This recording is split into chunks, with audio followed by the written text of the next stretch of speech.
You also developed the zip file support for Windows, creating Visual Zip, like you mentioned, ZIPFolders that eventually evolved into ZIPFolders. Tell the story of that. So that was a piece of software that I wrote at home again. And what happened was I was out with my wife, and I think it was a Sunday afternoon. We're driving around. This is 1993, and we're living in our apartment. And we're just seeing what the housing market is like out there. And there's a guy, he's got this beautiful 3-bedroom house and a Corvette convertible, 93 red, torch red, parked in the driveway, and the house is for sale, and it's like $300K, I think. And there's no chance I'm coming up with $300K at that point, or even the down payment on that. So I took the flyer and I cut the picture of the house out and I taped it to my monitor.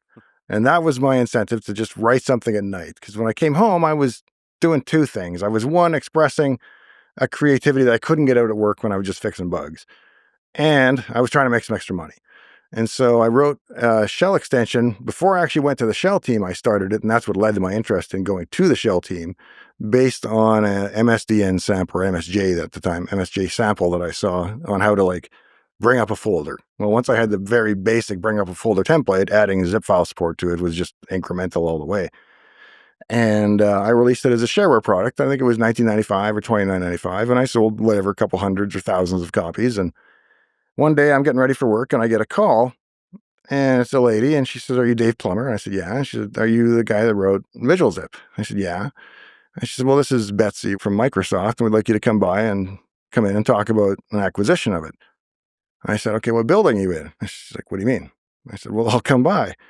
And she said, "Well, no, you got to talk to travel and you got to talk to legal, and this all has to be set up." And I'm like, "I don't get it. We both work at the same place. Why can't I just stop by?" I don't know if I said that literally, Yeah. but there's a few minutes of back and forth where we both realized that she didn't know I worked there. Yeah.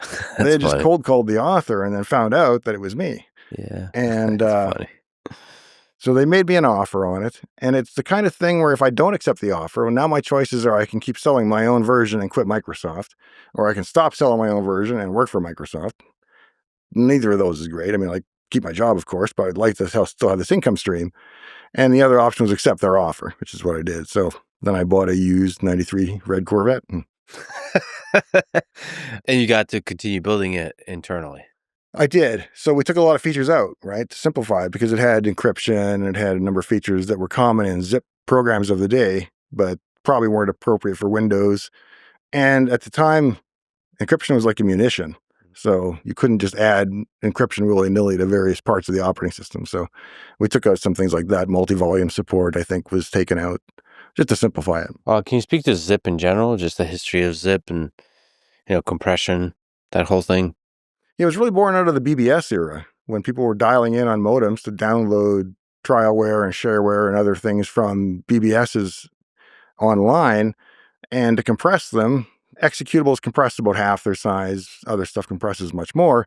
But a guy named Phil Cass came up with a command line program for MS-DOS called PKZip, which was able to do compression of programs. And he has a rather tragic arc, but it became ubiquitous in the entire PC industry, and pretty much everybody was using it. So when Windows came out, there was no way to open up a zip file, but everybody had been creating them for a decade.